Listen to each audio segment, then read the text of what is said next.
This is Taking Stock on Bloomberg. I'm Pim Fox. The world of television technology, it is changing. And one company could earn royalty revenue as we all switch to digital broadcast standards.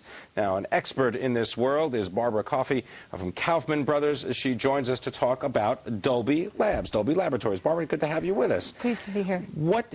How does Dolby participate in this shift to the world of everything going digital? They play in a couple ways, but one of the most important is they're part of the ATSC, which is the television standards in the U.S., and they get a royalty per digital television sold.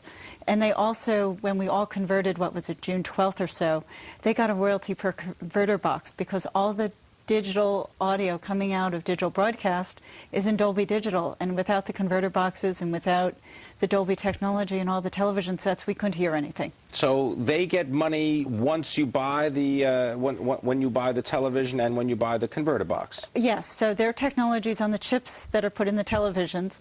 So their royalty rates, their royalty streams are about a quarter delayed because, you know, Toshiba, Sony are the ones that sell the televisions, and they get a royalty per device sold.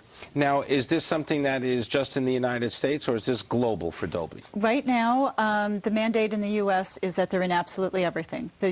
In Europe, we are seeing a shift where France, England, Spain and Italy have already chosen Dolby as their mandated standard. They have yet to cut over the way the U.S. has.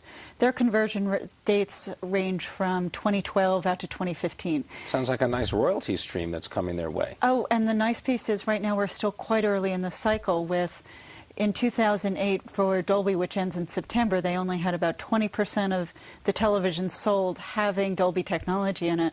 2009, they expect to be up in the 30s. But they're going to have to get to 100% if people want to get sound. Now, in one of your notes, you wrote that they get kind of a double royalty, right? They get two royalties. They potentially can. Different countries have chosen different standards. So a lot of times the consumer electronic makers, rather than specifying this is a television for Germany versus France, will just put both standards on so that it can be sold in the EU generally and be able to take any sound in. And in those situations, they'll get two checks. All right. What about the actual stock and the way the company is run? I mean, what kind of cash position do they have, and what are the earnings like? This is a company that has actually half their balance sheet in cash. It's absolutely interesting because they actually had to put out an SEC document not to be treated as a bank because they have that much cash. Their earnings, historically, they have beat their expectations by nickels, by 5 or 6 cents. It's an incredibly well-run company because royalty models are just so high margin. I think they have 97, 98% gross margins, 30+ operating margins. It's a cash machine. And you just raised the price target on the stock, right? It went from 42, you're now up to 50 for Dolby. I am. This is a company that's also, their technology is going to be now mandated in Windows 7. It will be in about 80% of the SKUs sold out of Windows 7 versus when they were in Vista, they were only in about 30% of the SKUs of Vista. And Vista was a failed release, so to speak, out of Microsoft, and they saw their revenues from the PC sector go from 90 million to 212 off a failed release. So from 90 million to 212 off a failed release. Of a failed release. Yes. All right, so pay attention to what happens with Windows 7. What about the new technologies such as Blu-ray? Is that something that Dolby profits from as well? They do. Dolby profits from this because they are a mandated standard in all Blu-ray players. They are one of two audio standards. The other one is DTS. And they get a mandated 30-cent royalty per player sold if it has two-speaker output, more if it has 5.1 or some of the surround sound technologies. And what about the new CFO? I read your note on this. Why did they need a new CFO? Because their previous CFO stepped up to be CEO when their CEO of many years retired.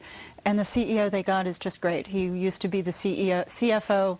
Sorry, the CFO is great. He used to be the CFO of Adobe, and well liked by the street and a consummate professional. So does this mean now that the stock gets a little bit more of a view on the street? No, actually, I think the old team ran it quite well as well. It just continues to be a nice, a well-run team and smart guys running it. Okay. All right. We're going to continue the conversation more with Barbara Coffey, because not all is right in the business world of digital media. Coming up, we're going to tell you about one company that you don't want to own that's getting bested in this business. This is Taking Stock on Bloomberg. Let me just give you a programming note. Bloomberg Taking Stock begins each weekday at 3 p.m. Eastern on Bloomberg 1130 AM, XM Channel 129, Sirius Channel 130, and on Bloomberg.com. This is Taking Stock on Bloomberg. I'm Pim Fox. As everyone nearly knows, the media world, well, it's all changing, and the industry is facing tough times with advertising dollars. They're hard to come by. But the lack of ad revenue hurts more companies than just broadcasters and newspapers. It also affects media technology companies. Barbara Coffey, expert in the world of technology, joins us from Kaufman Brothers. Barbara, we just got finished talking about Dolby. You like the Dolby model. You like what they're doing. But it's not all smooth sailing for everybody, right? No, Let's talk first of all about their competitor. Let's talk about DTS for a moment right now. Okay, DTS, I happen to like the story long term. It's just a valuation call that I have a hold on it right now. It's trading at something like 1 point something times its PEG ratio, and Dolby's quite a bit cheaper. DTS's technology is mandated as well in the Blu-ray players. Surround sound. Surround sound and multiple speaker output, and their technology is also in a lot of cars and some other consumer electronic devices. So net, like the story, just the valuation got ahead of itself. It was $14 or $15 in February, and I put a buy on it. It ran to 22, 23. It's up around 25. It just got there a little fast. All right, so a little bit rich and a little bit too quickly. Right. So longer term, lovely. And it's about 1/10 the size of Dolby. Okay. All right. Now let's switch, because I want to get this idea about what happens when advertising revenue dries up in the broadcast or the media industry. It hurts more than just media companies, right? It certainly does. I have a sell rating on Avid Technologies, and frankly, this is a company whose end markets are all media-driven in one way, shape, or form. About half of their professional video revenue business comes from broadcasters who are in the teeth of having the advertising dollars dry up. I think it was Zenith Optimedia's most recent data says negative 8.5% in 2009, followed by a 1% increase in 2010. Yeah, there's no good news in the ad business right now for broadcast media. So the cost factors of suddenly shifting to some of these solutions is a lot for companies to take, and it's just hard and heavy lifting. I think there's also a cousin to this with the post-production side, which is what does the media, the commercials and the television shows. There's just more increasing competition with lower price points. And what is that, Apple? Is that Adobe? It's Apple, it's Adobe, it's kind of the medium price points.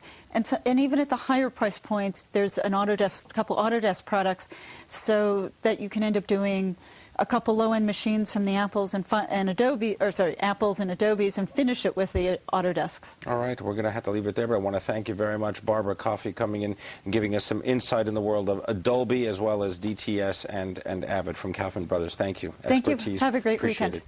Coming up, we're going to tell you what's going on Venture. He is more than just a man outstanding in his field. Chris Valerio sits down with the man the New York Times has dubbed the high priest of the pasture, farmer Joel Salatin. He's figured out how to clear about $1.5 million in revenue this year when so many other small farms are struggling. And to prove that sustainable farming has commercial appeal, Salatin has started selling his pork at the local Charlottesville Chipotle.